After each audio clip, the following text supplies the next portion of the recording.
horta maxaad u guursatay gabadha islaameed maxaad u soo xaraysatay oo aad gurigooda uga soo kaxaysatay ma taqaanaa jacayl ah laa ilaaha illa allah waayahay طيب jacaylku inoo imaan doonaa insha allah haddii alla yidhaahdo mushkiladda ugu weyn hadda saa'ilkaasi walaalkan dhanka dhalinyarada jawaabtiisu waa midda wax kharibtay weeye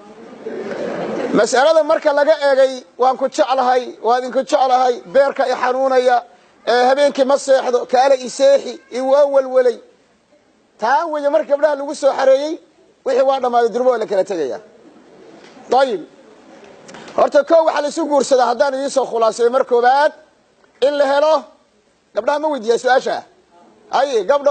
ciidankan gabdho aad u badan ma sha Allah waxa la yiri gabdho iyo maxaa la jirayba iyo hadalba ducalaam bay tarmaan ma sha Allah gabdho Ilaahay waa noo tarbiyay tabaaraka taala ay gabdhihiina dhaxda qaybtan fadhida maxaa la isu guursadaa ko mas'uuliyad waxa la isu guursadaa inaad mas'uuliyad qaado baloti lagu tajrubeeyo ma tahay qof horta mas'uuliyad qaadi kara misamatid ya waxa loo guursadaa in sakiino iyo deganaan iyo xasilooni in la helo waxa loo guursadaa inaad ka soo baxdo calool xanuunkii iskaabulanimada ya yani madax xanuunkii iyo walbahaarkii iyo walwalkii iyo xaqla xanuunkii iyo madax xanuunkii iyo korontada ka maqan hatta qofka iskaabulada guriga ka dacwooda hayla gurigu saaka ka tagay aroortii duurigii oo sidii u laaban buu soo noqonayaa laakiin markay gabadh yar guriga ku joogto magacaasha ninka saa'ilka ya Faysalow markii aad saaka aad ka baxdo guriga oo gabadh yar oo qurux badan aad guriga uga tagto oo mar alla markaas u baxdo sariirta aad ku seexatay ay si fiican u jafto go' ay ka bedesho dariishadaha tirtirto jikada ku gasho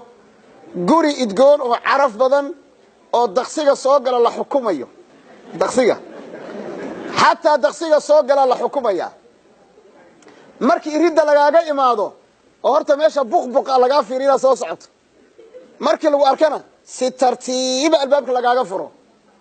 markaas uu soo gasho lagu soo boodo ma ninka iyo waxa isku mid ah nin caawa guriga ka tagay duunigii iyo bustihiisii isku laalaabayeen saxanku saaka quraacda ku cunaba wali meesha yaala waxa loo guursadaa xasilooni iyo deganaan iyo itmiinaan horta in la helo kow waxa kale loo guursadaa shahwada Ilaahay qofka bini aadamka ku beeray inuu u helo xalaal wa ila xaraam buu aadaya